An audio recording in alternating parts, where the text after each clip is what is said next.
Income tax के विभिन्न प्रावधानों में जानकारी लेने के लिए आज हमारे साथ मौजूद हैं टैक्स विशेषज्ञ सीए वैभव गोयल।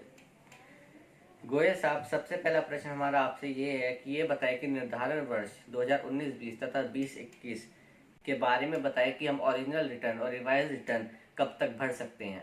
कृष्णा जी, सभी एनसीआर स्टूडियो लाइव के सभी श्रोताओं को मेरा नमस्कार। आपका पहला सवाल, आपने मुझसे पूछा कि कर निर्धारण वर्ष 19-20 और 20-21 के लिए ओरिजिनल रिटर्न, रिवाइज रिटर्न और बिलेटेड रिटर्न फाइल करने की क्या तारीख है। अगर हम सबसे पहले लेते हैं कर निर्धारण वर्ष 19-20 के लिए सामान्य जिन लोगों के खाते ऑडिट नहीं होते हैं उन लोगों के लिए ओरिजिनल ड्यू डेट अगस्त में थी, अगस्त 2019 थी, 31 अगस्त 2019। और जो ऑडिट करते हैं उनके लिए थी 31 अक्टूबर 2019। अब जिन लोगों ने उस तारीख तक अपनी आयकर विवरणी दाखिल नहीं की है उनके लिए 31 मार्च 2020 तक का प्रावधान था, परंतु 22 मार्च 2020 को हमारे माननीय प्रधानमंत्री जी ने कोविड-19 की सिचुएशन को आंकते हुए एक पूरे भारतवर्ष में लॉकडाउन की स्थिति ला दी। तो कई लोगों का मानना यह था कि इस लॉकडाउन की वजह से कई रिटर्नें जो 10 दिनों के अंदर फाइल हो सकती थी वो नहीं हो पाई। तो सरकार ने मार्च के आखिरी दिन 30 मार्च 2020 को एक ऑर्डिनेंस लाया जिसमें ये कहा गया कि जो भी कंप्लायंसेस 20 मार्च 2020 से लेके 29 जून 2020 तक करे जाने हैं उसकी तिथि 30 जून कर दी है। परंतु देखा गया कि लॉकडाउन की स्थिति सामान्य होने के बावजूद भी अभी भी पूरी तरह से कार्य व्यवस्था सुचारू रूप से नहीं चल पाई है। तो सरकार ने एक और नोटिफिकेशन जारी किया है जिसके तहत अब आयकर वर्ष 19-20 की जो आयकर विवरणी है 31 जुलाई 2020 तक जा सकती है। तो मैं आपके सभी श्रोताओं से निवेदन करूंगा कि जिनके आयकर विवरणी दाखिल होने से रह गई है इस मौके का लाभ उठाएं और अपनी आयकर विवरणी दाखिल करें। अब बात आती है आयकर निर्धारण वर्ष 20-21 के बारे में। जब आयकर निर्धारण वर्ष 20-21 की अगर हम बात करते हैं तो उसके लिए तिथि क्या थी। सामान्य लोगों के लिए जिनके खाते ऑडिट नहीं करे जाते हैं 31 जुलाई, और जिनके खाते ऑडिट करे जाने थे उनको अपनी आयकर विवरणी कब तक दाखिल करनी थी, 31 अक्टूबर। तो सरकार ने क्या प्रावधान किया, सरकार ने ये प्रावधान किया है अब उन सभी लोगों को अपनी आयकर विवरणी कब तक दाखिल कर सकते हैं। वो लोग अपनी आयकर विवरणी अब वो 30 नवंबर 2020 तक दाखिल कर सकते हैं। दूसरा प्रश्न हमारे श्रोताओं की जानकारी के लिए ये है कि ये ऑडिट रिपोर्ट जो वित्तीय वर्ष 2020-21 के लिए चार्टर्ड अकाउंटेंट द्वारा भरी जानी थी उसकी अंतिम तिथि क्या है। कृष्णा जी, आपने कुछ सवाल एडवांस से पूछ लिया है। मैं आपको पहले ये बताना चाहूंगा कि निर्धारण वर्ष और आयकर वर्ष में क्या अंतर होता है। वित्तीय वर्ष होता है, सपोज हम वित्तीय वर्ष की बात करते हैं, वित्तीय वर्ष 19-20, तो उसका आयकर निर्धारण वर्ष क्या होता है 20-21। तो आपने मुझसे सवाल पूछा कि वित्तीय वर्ष 20-21 का ऑडिट रिपोर्ट कब तक जाएगी, तो उसके ऑडिट रिपोर्ट की समय सीमा तो निर्धारण वर्ष 21-22 में तय होगी। अभी जो हमें ऑडिट रिपोर्ट की बात करनी है, जो टाइमली ऑडिट रिपोर्ट की बात करनी है, वो बात करनी है आयकर निर्धारण वर्ष 20-21 यानी वित्तीय वर्ष 19-20। जब हम वित्तीय वर्ष 19-20 की बात करते हैं और उसके आयकर निर्धारण वर्ष की बात करते हैं तो ऑडिट रिपोर्ट कब तक जानी है, कानून में लिखा है, आयकर अधिनियम में लिखा है, उसकी तारीख 30 सितंबर है। परंतु कोविड-19 की सिचुएशन देखते हुए सरकार ने एक नोटिफिकेशन जारी किया है। उस नोटिफिकेशन के माध्यम से ये सरकार ने ये जग जाहिर किया है कि उसने 1 महीने से वह तिथि बढ़ा दी है। तो अब सभी आपके चार्टर्ड अकाउंटेंट्स को, सभी लोगों को अपनी ये ऑडिट रिपोर्ट की जो कॉपी XML फॉर्म में अपलोड करनी होती है वो अब 31 अक्टूबर तक अपलोड कर सकते हैं।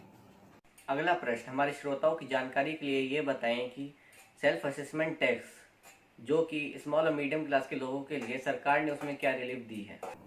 आपने उससे सवाल पूछा कि सेल्फ असेसमेंट टैक्स के ऊपर जो इंटरेस्ट की, सेल्फ असेसमेंट टैक्स में कोई छूट नहीं दी गई है, उसमें इंटरेस्ट के ऊपर कुछ छूट देने का ऐसा सरकार का नोटिफिकेशन है।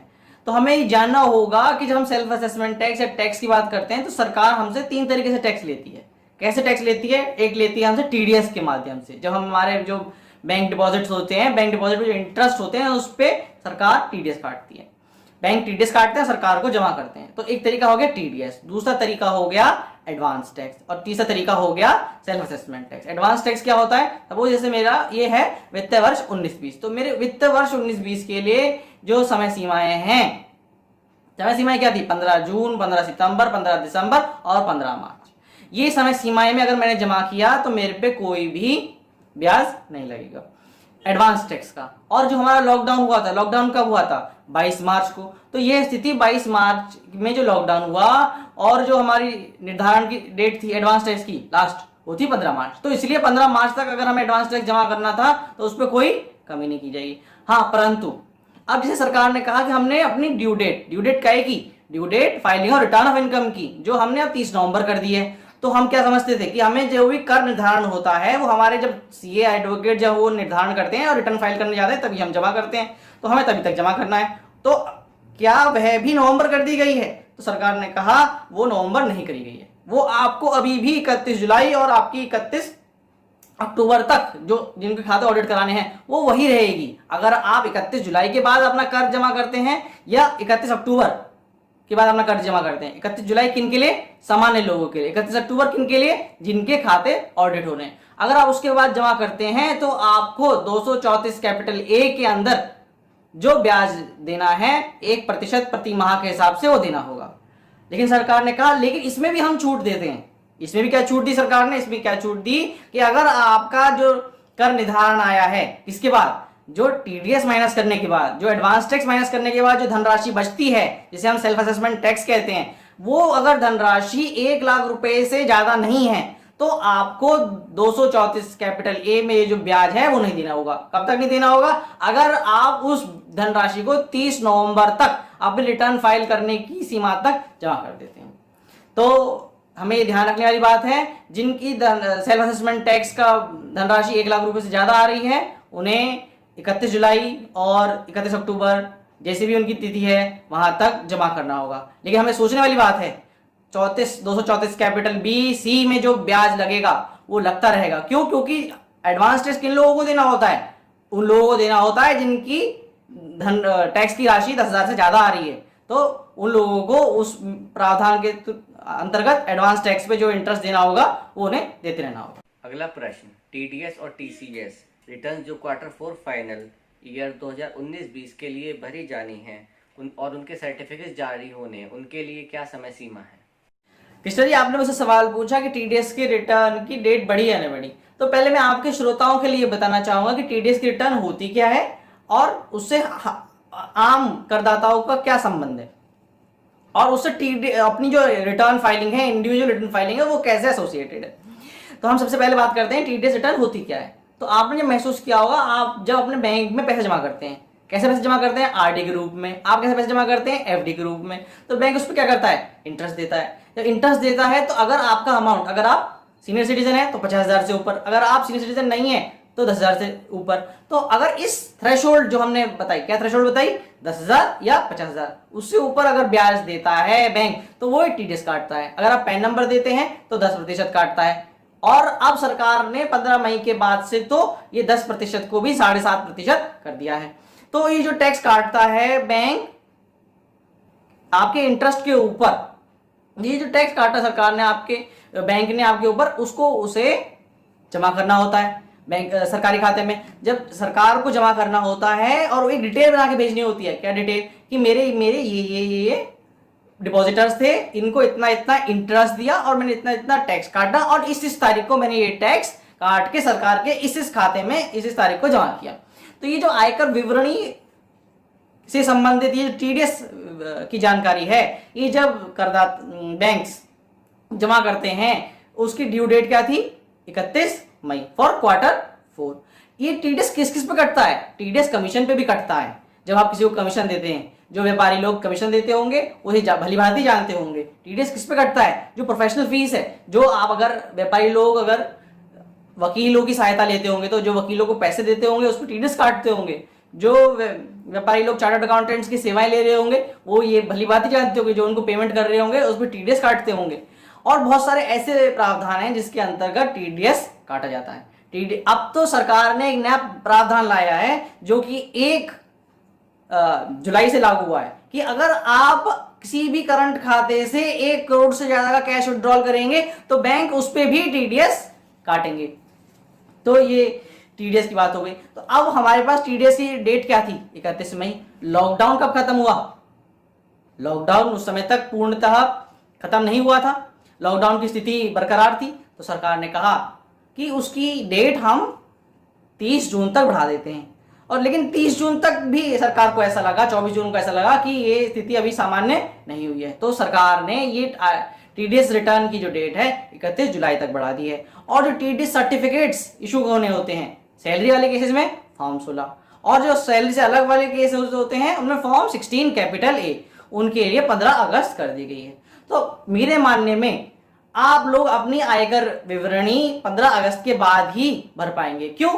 क्योंकि जो बैंकों में जो टीडीएस है, जो और लोगों की जगह से जो टीडीएस रिफ्लेक्ट होना है, वो आपके खाते में 15 अगस्त से पूर्ण पहले नहीं हो पाएगा। आम आदमी की जानकारी के लिए बताएं कि पैन और आधार की लिंकिंग के लिए सरकार ने डेट में कोई छूट दी है? अब आपने कृष्णा जी सवाल पूछा पैन और आधार की लिंकिंग की क्या डेट है। पैन और आधार की लिंकिंग के ऊपर काफी विवाद हुआ है। लोग कहते हैं, अगर हम देश के जाने माने वकील पी चिदम्बरम, कपिल सिब्बल इनकी बात करते हैं और कई बहुत बड़े बड़े वकीलों की बात करते हैं, तो ये कहा जाता है कि ये आधार हमारी निजता पे हमला है। और अगर हम सुप्रीम कोर्ट के बहुत बड़े डिसीजन की बात करें, जज साहब की बात करें और डिसीजन की बात करें, तो जस्टिस डीवाई चंद्रचूड़ ने भी कहा है आधार अगर उसका डाटा सेफ नहीं रखा गया तो ये हमारी निजता पे बहुत बड़ा हमला है। और के पुत्तस्वामी के जजमेंट के हिसाब से निजता हमारा मौलिक अधिकार है। तो लेकिन सुप्रीम कोर्ट के किसी एक डिसीजन के अंतर्गत ये भी तय हुआ है कि अगर आधार और पैन को लिंक करा जाता है और सरकार ये गारंटी कर रही है कि भाई इस डाटा को प्रॉपरली सेफ और सिक्योर रखा जाएगा, कोई ब्रीच नहीं होगा, किसी निजी हाथों में नहीं सौंपा जाएगा जिससे कोई निजता का हनन होगा, उस बेसिस पे सुप्रीम कोर्ट ने आधार पैन लिंकिंग को वैलिड कहा है। ये बात दूसरी है कि आधार स्वयं, आधार बिल जिसके अंतर्गत ये आया वह स्वयं कॉन्स्टिट्यूशन बेंच के सामने पेंडिंग है, जहां पे उसके ऊपर सुनवाई अभी होनी बाकी है। परंतु अगर हम कानून की यथास्थिति की बात करें, एज ऑन डेट की बात करें, तो यह आधार और पैन की लिंकिंग आपको 31 मार्च 2021 तक करानी अनिवार्य है। अगर आप 31 मार्च 2021 तक पैन और आधार की लिंकिंग नहीं कराते हैं तो आपका पैन इनवैलिड हो जाएगा। यथास्थिति में क्या होगा, आपके ऊपर पेनल्टी भी लगाई जा सकती है और आप आगे अपनी आयकर विवरणी और जहां पे भी आपने पैन कार्ड इस्तेमाल कर रखा है वहां पे सब जगह आपका डिफॉल्ट माना जा सकता है। अगला प्रश्न ये बताएं कि जो इनकम टैक्स द्वारा विभिन्न तरह के नोटिस जारी किए हैं और उनका कंप्लायंसेस भी होना है जो कोविड की वजह से लटका हुआ है, उनके बारे में बताएं कि क्या कोई समय सीमा में परिवर्तन हुआ है? आपने बहुत अच्छा सवाल उठाया कृष्णा जी। इसमें हमें 2 चीज देखनी होगी। पहली चीज, सुप्रीम कोर्ट ने एक ऑर्डर जारी किया 15 मार्च 2020 को। उन्होंने कहा कि ये जो कोविड-19 की स्थिति बनी है उसके वजह से अगर 15 मार्च के बाद कोई भी कंप्लायंस की ड्यू डेट, चाहे नोटिस देने की, चाहे नोटिस के जवाब देने की, चाहे अपील फाइल करने की, चाहे रेक्टिफिकेशन एप्लीकेशन फाइल करने की, किसी की भी स्थिति 15 मार्च 2020 के बाद चिन्हित है, नियत है, किसी भी कानून के अंतर्गत, किसी भी नोटिस के अंतर्गत, किसी भी प्रावधान के अंतर्गत, वह अगले आदेशों तक निलंबित कर दी जाती है। अर्थात अगर आपके पास समय है, व्यवस्थाएं हैं और आप अपील फाइल कर पाते हैं, आप फाइल करिए। आप एप्लीकेशन फाइल कर पाते हैं, फाइल कीजिए। लेकिन किसी कारणवश आप स्वयं किसी परेशानी में है या आपके आसपास स्थिति ऐसी है आप फाइल नहीं कर पा रहे हैं, तो आपके खिलाफ कोई भी कानूनी कार्रवाई नहीं करी जाएगी। आपको ये माना जाएगा कि कोविड की स्थिति से आप जूझ रहे थे इसलिए आपने ये फाइल नहीं की। लेकिन ये कब तक चलेगा? ये जब तक चलेगा जब तक सुप्रीम कोर्ट एक नया आदेश देती है। इसी बीच हमारे finance minister honourable Shrimati Nirmala Sitharaman ji ने एक ऑर्डिनेंस लाया है और उसके बाद उसको मॉडिफाई भी किया है। उन्होंने क्या कहा, पहले ऑर्डिनेंस में ये कहा कि कोई भी कंप्लायंसेस, कोई भी नोटिस, कोई भी रिप्लाई, कोई भी अपील 20 मार्च 2020 से लेके 29 जून 2020 तक फाइल होनी थी, उसकी डेट बढ़ाकर कर दी थी 30 जून। अब उन्होंने कहा कि भाई ऐसा नहीं करते हैं क्योंकि अभी लॉकडाउन की स्थिति प्रॉपर नहीं हुई है, अभी अनलॉक प्रॉपरली इंप्लीमेंट नहीं हो पाया। क्यों? क्योंकि कोविड-19 खतरा अभी भी बरकरार है। तो उन्होंने क्या कहा कि 20 मार्च 2020 से लेके 31 दिसंबर 2020 तक कोई भी कंप्लायंसेस करने की ड्यू डेट फॉल करती है, चाहे कानून के अंतर्गत, चाहे किसी नोटिस के अंतर्गत या किसी भी प्रावधान के अंतर्गत उसकी ड्यू डेट, उसकी कंप्लायंस की डेट बढ़ाकर 31 मार्च 2021 कर दी गई है। तो अब आपको चिंता करने की कोई जरूरत नहीं है। अगर आपके पास कोई नोटिस आता भी है तो भी आपको कंप्लायंस करने की कोई आवश्यकता नहीं है, अगर आपके पास कोई व्यवस्था नहीं है। लेकिन मैं आपसे कहूंगा, अगर आपके पास व्यवस्था है तो कंप्लायंस जरूर करें, लेकिन घबराए नहीं कि आप कंप्लायंस नहीं कर पाए तो आपके खिलाफ कोई कार्रवाई कर ली जाएगी। 31 मार्च 2021 तक आपको जवाब देना होगा। आप उसकी चिंता ना करें, स्वस्थ रहें और सेफ रहें। एक अंतिम प्रश्न, ये बताएं कि टीडीएस और टीसीएस में सरकार ने छूट की घोषणा की है, क्या घोषणा की है जरा बताएं। तो आपको ये जो सवाल पूछा है, इस सवाल में काफी कंट्रोवर्सी रही है। क्या कंट्रोवर्सी रही है कि लोग कहते हैं कि इसका बेनिफिट जो सरकार ने अपने अध्यादेश में लाया था वो अभी भी बरकरार है। मैं आपको फिर से बताना चाहूंगा, सरकार ने जो अध्यादेश में क्या लाया था बेनिफिट, की जो आपको ब्याज दर देनी है। क्या ब्याज दर देनी थी? पहले अगर जो टीडीएस या टीसीएस जो 7 तारीख तक जमा करना था या बाद में जमा करना था, वो हम जमा नहीं कर पाए किसी कारणवश, तो हमें कितने प्रतिशत के हिसाब से ब्याज देना था? 1.5% पर माह के हिसाब से ब्याज देना था। तो सरकार ने कहा कि आप इसे 3/4 कर देंगे, 1.5 से नहीं, इसका 1.5 इंटू 3/4 कर दिया जाएगा।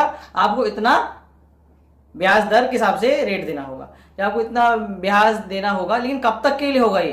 कोई भी कंप्लायंस की जो डेट है, कोई भी ड्यू डेट जो टीडीएस संबंधित में है 29 जून तक फॉइल कर रही है। तो अगर 29 जून, और आपने कब तक जमा कर दिया? आपने 30 जून तक उसको जमा कर दिया। लेकिन अगर आप उसके बाद जाते हैं, 30 जून के बाहर जाते हैं, तो आपको वही पुराना रेट वो लगेगा। धन्यवाद सीए वैभव गोयल जी, आपने बड़े ही अच्छे तरीके से हमारे सारे प्रश्नों का उत्तर दिया जो आम आदमी के लिए बहुत ज़रूरी हैं, और हम उम्मीद करते हैं कि भविष्य में भी आप ऐसे हमारे प्रश्नों के उत्तर देते रहेंगे। आशा ही नहीं, उम्मीद है कि सारे दर्शकों को यह वीडियो पसंद आई होगी। चैनल को सब्सक्राइब करना ना भूलें। जी, आपके सभी श्रोताओं का बहुत बहुत धन्यवाद मुझे सुनने के लिए। बहुत बहुत